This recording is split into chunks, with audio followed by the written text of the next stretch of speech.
अस्सलाम वालेकुम वरहमतुल्लाहि वबरकातुहू। स्टूडेंट्स, आज है यूनिट नंबर 7 में लेक्चर नंबर 5 और आज के कंटेंट से testing hypothesis about mean when sigma square is unknown but n is less than 30 and testing hypothesis about the difference between two population mean mu1 minus mu2 when sigma 1 square and sigma 2 square are unknown but n less than 30। यानी आज के इस lecture में हम दो और test को discuss करेंगे। नंबर फर्स्ट टेस्ट है टेस्टिंग हाइपोथेसिस अबाउट मीन, यानी इसमें भी हम मीन को टेस्ट करेंगे, लेकिन सिग्मा स्क्वायर क्या होगा, अननोन होगा। और एन जो है यानी सैंपल साइज क्या होगा, लेस देन 30। इससे पहले हम लेक्चर नंबर 4 में इसी तरह का टेस्ट ऑलरेडी डिस्कस कर चुके हैं, लेकिन वहां पर क्या था, सिग्मा स्क्वायर अननोन था लेकिन एन ग्रेटर देन 30 था। ठीक है, यहाँ पर क्या है, एन लेस देन 30 है। इसमें और उसमें इस सैंपल साइज का डिफरेंस है। वहां पर एन ग्रेटर देन 30 था और यहाँ पर एन लेस देन 30 है। ठीक है, इसी तरह दूसरा टेस्ट ये है कि इसमें हम mu one minus mu two को टेस्ट करते हैं। चूंकि हमारे पास दो पॉपुलेशन होते हैं तो दो पॉपुलेशन के मीन्स के दरमियान जो डिफरेंस है इसको हम टेस्ट करेंगे।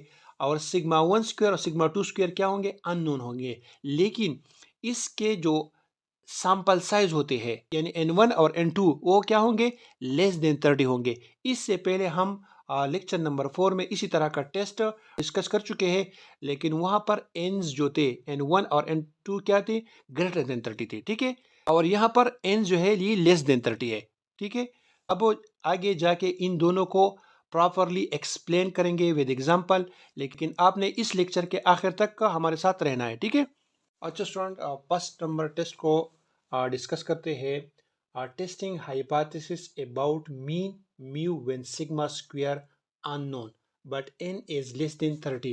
यानी जब हम मीन यानी म्यू को टेस्ट करते हैं और सिग्मा स्क्वायर हमारे पास क्या हो, अननोन हो, तो हम क्या करेंगे, हम फिर n की तरफ देखेंगे। ठीक है, अगर n हमारे पास ग्रेटर देन 30 हो तो हम ऑलरेडी उसको लेक्चर नंबर 4 में एक्सप्लेन कर चुके हैं, लेकिन जब हमारे पास लेस देन 30 हो तो फिर हमने क्या करना है। ठीक है, तो उसके लिए सबसे पहले हम ये जनरल प्रोसीजर है इसको देखते हैं। नल और अल्टरनेटिव हाइपोथेसिस वही तरीक़ाकार है जो हमने ऑलरेडी लेक्चर नंबर 3 में और लेक्चर नंबर 4 में डिस्कस किया है। ठीक है, इसी तरह नेक्स्ट स्टेप हम लेवल ऑफ सिग्निफिकेंस लेते हैं। थर्ड नंबर स्टेप हम टेस्ट स्टेटिस्टिक को यूज़ करते हैं। तो यहाँ पर हम टेस्ट स्टेटिस्टिक कौन सा यूज़ करेंगे, यहाँ पर हम टी टेस्ट स्टेटिस्टिक यूज़ करेंगे, क्योंकि हमारे पास एन क्या है, लेस देन 30 है। तो जब एन हमारे पास लेस देन 30 हो तो हम टी स्टेटिस्टिक यूज़ करेंगे, यानी T is equal to X bar minus mu divide by S over N square root. और यहाँ पर एस क्या होगा, ये स्मॉल एस होगा। ठीक है, और ये एस इक्वल होगा 1 over N minus 1 summation X minus X bar whole square square root, या S is equal to 1 over N minus 1 summation X square minus summation X whole square divide by N square root. इन दोनों में से आप S को किसी भी फार्मूले से फाइंड कर सकते हैं। ठीक है, नेक्स्ट स्टेप यानी फोर्थ नंबर स्टेप है कंप्यूटेशन। यानी कंप्यूटेशन में हम टी की वैल्यू निकालेंगे, यानी डेटा को पुट करके टी की वैल्यू को निकालेंगे। और फिफ्थ नंबर स्टेप है क्रिटिकल रीजन। तो यहाँ पर क्रिटिकल रीजन क्या होगा, T absolute greater or equal to T alpha by 2 with nu, or T absolute greater or equal to T alpha with nu. यानी जब हमारे पास टू टेल टेस्ट हो तो हम इसको यूज़ करेंगे, टी अल्फा बाई 2 को यूज़ करेंगे। और जब हमारे पास वन टेल टेस्ट हो तो फिर हम टी अल्फा को यूज़ करेंगे।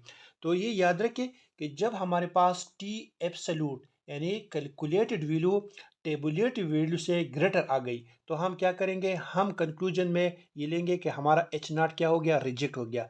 अगर हमारे पास ये टी एब्सोल्यूट की वैल्यू यानी कैलकुलेटेड वैल्यू टेबुलेटेड वैल्यू से क्या आ गई, लेस आ गई, तो हम ये कहेंगे कि हमारा एच नॉट क्या हो गया, एक्सेप्ट हो गया। ठीक है, अब हम इस पर एक न्यूमेरिकल क्वेश्चन करते हैं। स्टूडेंट्स, ये एक न्यूमेरिकल क्वेश्चन है।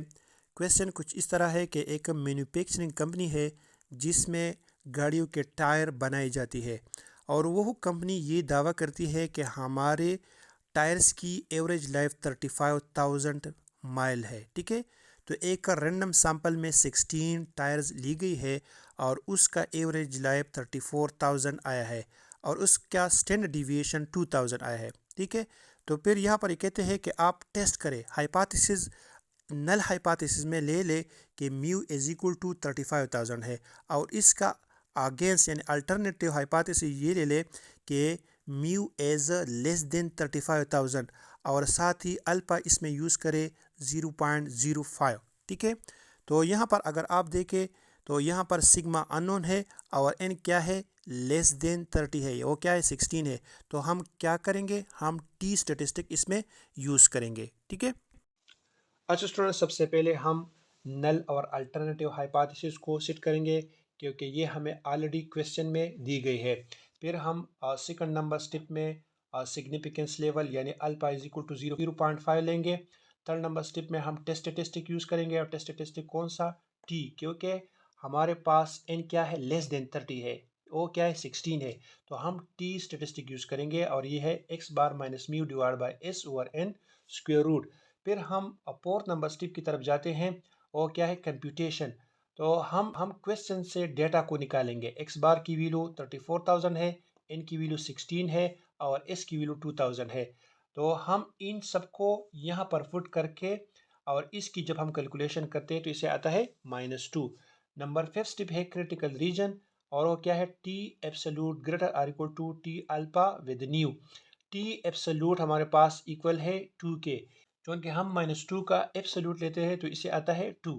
ठीक, और टी अल्फा विद न्यू यानी टी अल्फा न्यू जो है ये n-1 के इक्वल है। ये क्या है, ये डिग्री ऑफ फ्रीडम है और ये n-1 के इक्वल है।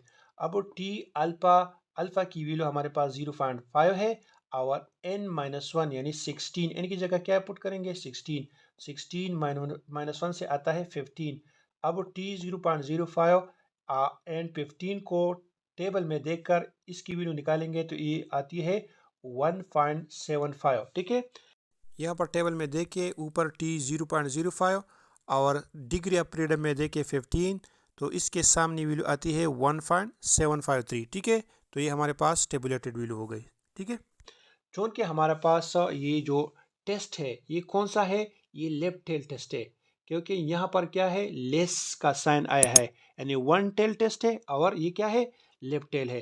तो हम इसकी वैल्यू, तो हम टेबुलेटेड वैल्यू इस साइड पे ले सकते हैं ये, और ये साइड क्या है, ये लेफ्ट साइड है, तो यहाँ पर हम -1.75 लिखेंगे। चूँकि हम कंपेरिजन पॉजिटिव के साथ करते हैं तो इसको हम इस साइड पर भी ले सकते हैं, क्योंकि दोनों साइड क्या है, इक्वल है, तो 1.75 यहाँ पर लिख सकते हैं। अब हम 2 को इसके साथ कंपेयर करते हैं तो 2 क्या है, इससे ग्रेटर है, तो ये कौन सी एरिया में आती है, इस एरिया में आती है। ठीक है, तो ये एरिया क्या है, ये हमारे पास रिजेक्शन रीजन है, तो हमारा नल हाइपोथेसिस क्या हो गया, रिजेक्ट हो गया, तो हम कंक्लूजन में ये लेंगे कि रिजेक्ट H0। ठीक है, अच्छा स्टूडेंट्स, सेकंड नंबर टेस्ट कुछ इस तरह है, testing hypothesis about μ1 minus μ2 when sigma 1 square and sigma 2 square are unknown but ends less than 30। यानी हमारे पास दो पॉपुलेशन होंगे, तो दो पॉपुलेशन के दो मीन्स होंगे। ठीक है, तो उन मीन्स के दरमियान जो डिफरेंस है उसको हम टेस्ट करेंगे। ठीक है, और सिग्मा 1 स्क्वायर और सिग्मा 2 स्क्वायर यानी दोनों पॉपुलेशन के वेरिएंसेस क्या होंगे, अननोन होंगे, लेकिन एन हमारे पास क्या होंगे, लेस देन 30।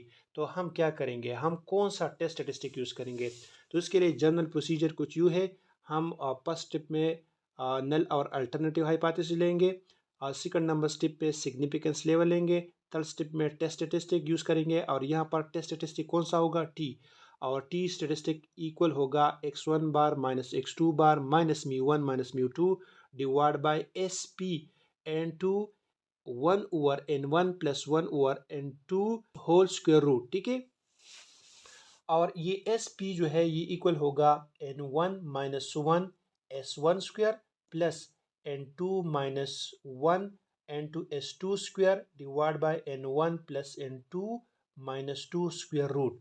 और 4 नंबर स्टेप में हम कंप्यूटेशन करेंगे, यानी इस टी की वैल्यू को निकालेंगे, डेटा को पुट करके इस टी की वैल्यू को निकालेंगे। और नंबर फिफ्थ स्टेप है critical reason, t absolute greater or equal to t alpha by 2 with nu, or t absolute greater or equal to t alpha with nu। यानी जब हमारे पास 2 टेल टेस्ट हो तो हम अल्फ़ा बाई 2 यूज़ करेंगे, अगर 1 tail test हो तो हम अल्फ़ा यूज़ करेंगे। और ये जो न्यू है यानी यहाँ पर जो डिग्री ऑफ फ्रीडम है ये इक्वल होगा n1 प्लस n2 माइनस 2। ठीक है, यानी इस न्यू की वैल्यू हम इस तरह निकालेंगे, यानी यहाँ पर हम n1 पुट करेंगे, यहाँ पर n2 की वैल्यू पुट करेंगे और इसकी जब हम कैलकुलेशन करेंगे तो इससे हमारे पास न्यू की वैल्यू आ जाएगी। ठीक है, और नंबर 6 टिप है यानी लास्ट टिप में हम कंक्लूजन लेंगे, या तो हमारा H0 रिजेक्ट होगा या एक्सेप्ट होगा, और ये H0 जो रिजेक्ट होगा या एक्सेप्ट होगा ये on the basis of critical reason होगा। ठीक है, अब हम इसके लिए एक न्यूमेरिकल क्वेश्चन सॉल्व करते हैं। स्टूडेंट्स, ये एक न्यूमेरिकल क्वेश्चन है। इस क्वेश्चन में हमारे पास दो मुख्तलिफ क्लासेस है और दोनों को एक एग्ज़ाम दिया गया है और दोनों से एज ए सैम्पल स्टूडेंट्स लिए गए हैं। एक से 8 स्टूडेंट लिए गए हैं और दूसरे से 10 स्टूडेंट्स लिए गए हैं और उन 8 स्टूडेंट्स का एवरेज मार्क्स 95 है और सेकंड क्लास के जो सैम्पल लिया गया है वो 10 है, तो उन 10 स्टूडेंट्स का एवरेज मार्क्स क्या है 97 है। ठीक है, और पहले क्लास का स्टैंडर्ड डिविएशन 6.8556 है और दूसरे का स्टैंडर्ड डिविएशन 5.4772 है। ठीक है, तो यहाँ पर अभी कहते हैं कि आपने ये टेस्ट करना है कि दोनों क्लासेस का एवरेज मार्क्स ये क्या है आइडेंटिकल है, इक्वल है।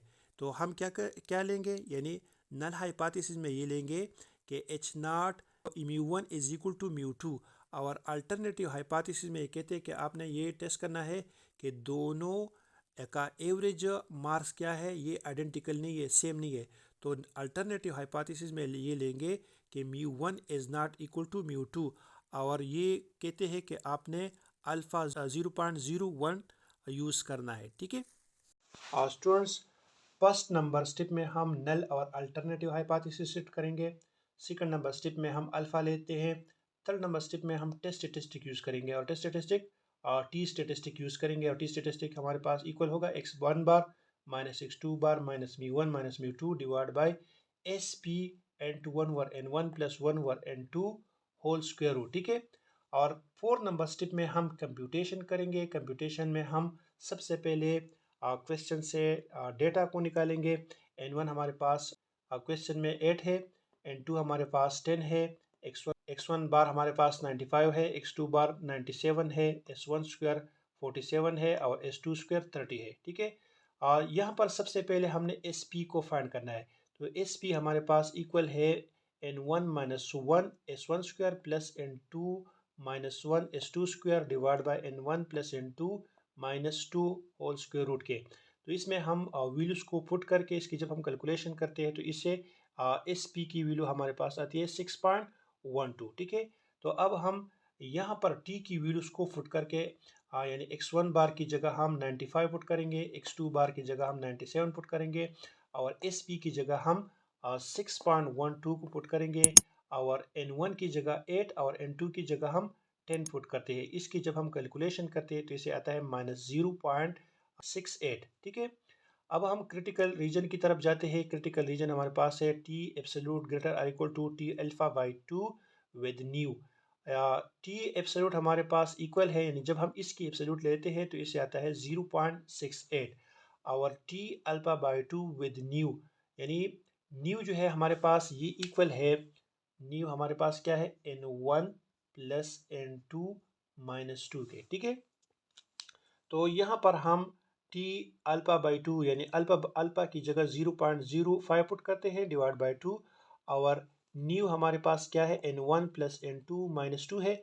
n1 हमारे पास क्या है, n1 हमारे पास 8 है तो यहाँ पर हम 8 फुट करते हैं, n2 हमारे पास 10 है तो हम 10 फुट करते हैं माइनस 2। ठीक है, तो इसकी जब हम कैलकुलेशन करते हैं तो इसे हमारे पास आता है 16, और जब हम इसको टेबल में देखेंगे तो इसकी टेबुलेटेड वैल्यू हमारे पास आती है 2.92। ठीक है, अब हम इन दोनों को कंपेयर करते हैं, तो इन दोनों को जब हम कंपेयर करते हैं तो ये हमारे पास क्या है, ये लेस है, तो लेस एरिया ये कौन सा है, ये एक्सेप्टेंस रीजन में आता है।